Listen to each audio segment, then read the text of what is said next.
Hello, welcome back to another video. Today I want to talk about single strand knots, also known as fairy knots. So first off, what are they? What causes them? This is when the raised cuticles of the hair strands are lifted up to a point where they tangle around other strands in your hair.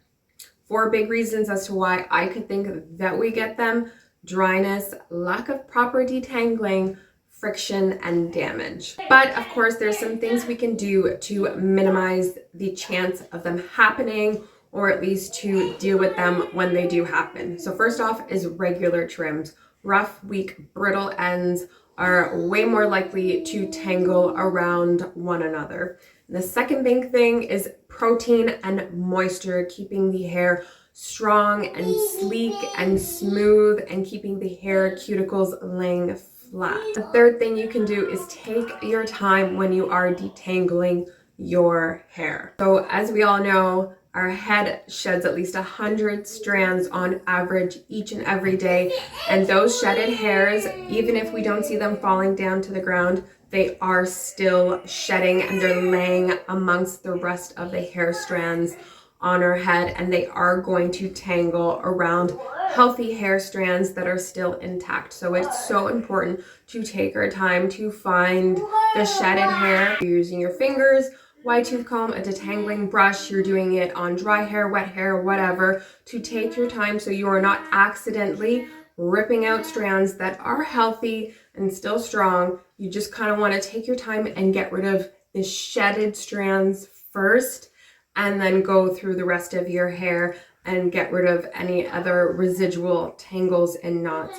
But oftentimes, even throughout the day, when my hair is especially in a straightened state, I get so many single strand knots, and that's just from friction from my hair being so long laying on my clothes or my scarf or in my coat, and it's just a couple strands that end up getting tangled around another. And then by the end of the day, I have so many of them sporadic throughout my hair, and it's just easier to go through them very slowly, one by one, and then do the rest of my detangling to make sure I am not taking out unnecessary hair. I do try to at least detangle my hair twice a day. So in the morning, if my hair is in a straightened state, of course, and then again at the end of the day before going to the bed. I usually do not comb or brush my hair when I am out and about during the day. I just don't want to end up ruining any hairstyles or having shedded hair be all over the place when I'm in public. Number 4, which is so easy, is to try your best to keep your hair secured at night. That could either be secured using a bonnet or a scarf or something like that, or just secured around itself. I like to do 1 braid, 2 braids, 4 braids, something, a bun, high bun, low bun, some form of twist, just to keep the hair together and wrapped around one another in a uniform pattern, rather than out and about. And then when you're sleeping, you're tossing and turning, you're on your cotton pillows, which you shouldn't be. We should all know by now we should be sleeping on silk or satin pillowcases, or use a silk or satin bonnet just to reduce that friction. And then we wake up in the morning and our hair is still in the position we left it at night. So number 5, I think may be up for debate, but I'm sticking with this one. I 100% do believe that stretched hairstyles get tangled less.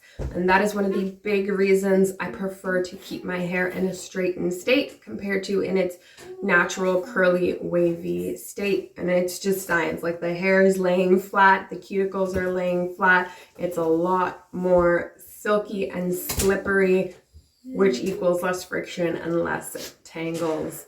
Number 6 is adding oils in the hair to create more slip between the hair strands. Super simple. Number 7, which is just a little gentle reminder, once again, if possible, try to start detangling your hair with your fingers before going in with a comb or a brush. Number 8 is try to avoid playing with your hair as much as possible. For me, especially when my hair is out and straightened, I love to just twirl it and feel it, flip it around back and forth. I really do try to avoid doing all of that when I have it in a wash and go state or like a braid out state. But when it's in a state like this, I'm always so tempted to touch it. And when we're touching it, we're manipulating the way the strands are laying, which causes friction, resulting in a higher chance of you getting tangles and those single strand knots. For me, the two biggest times that I personally experience single strand knots is wash and goes and braid outs. And that is why I really try to avoid doing any form of wash and go. And if I'm going to do it, the style doesn't last long because the tangles just drive me insane, and I want to detangle my hair, and I just want that comfort and peace of mind knowing that my hair is not in knots.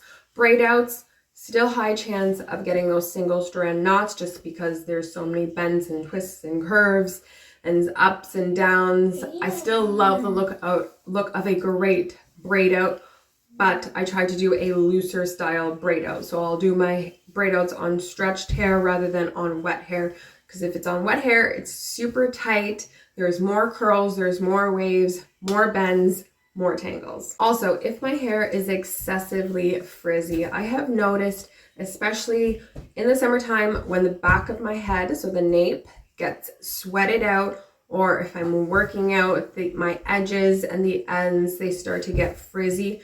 They're still stretched out. They haven't fully reverted back to its natural curl pattern, but they're frizzy. And when the hair, for me at least, gets frizzy, I start to notice a lot more tangles. And then of course, just when I leave my hair down, whether it is straightened or not straightened, just having it down is a recipe for some form of single strand knots to form. One of the biggest things people have always asked me is, how was I able to grow my hair so long? How am I able to retain so much length? It's because I choose a style that reduces the amount of issues that I could possibly have with my hair. And for me, that is keeping my hair in a stretched out, straightened styles. I experience maybe 5% of the issues that I would normally experience in a more natural hairstyle. And when there is ease in styling and you have a peace of mind, I find that it's just so much easier to retain the length. My practices become so habitual. And natural hair is beautiful as it is, whether it's naturally straight, naturally curly, naturally wavy. But for me and my lifestyle, I want to be able to wear my hair out like this once in a blue moon. And if I'm going to do that frequently, I need to make sure I am putting in steps to reduce the friction and the knots, because when there's friction and there's knots and it comes time to detangle, I end up losing way too much hair. And at the end of the day, if you find that your hair is just full of single strand knots or just massive knots, matting and tangling, all you can really do to get rid of it, to avoid wasting too much time trying to detangle, a good big cut is often all your hair truly needs to give it a fresh start. But I want to know, leave a comment below, when do you experience the majority of single strand knots and fairy knots, and what do you do to get rid of them? And I want to know, just out of curiosity, how many people have just ended up resulting in cutting your hair, whether it's 1 inch, 2 inch, 3 inches, just a couple centimeters, whatever, and you feel like all your tangling worries have disappeared. I hope you enjoyed today's video. Give it a thumbs up if you did, and I will see you in the next one.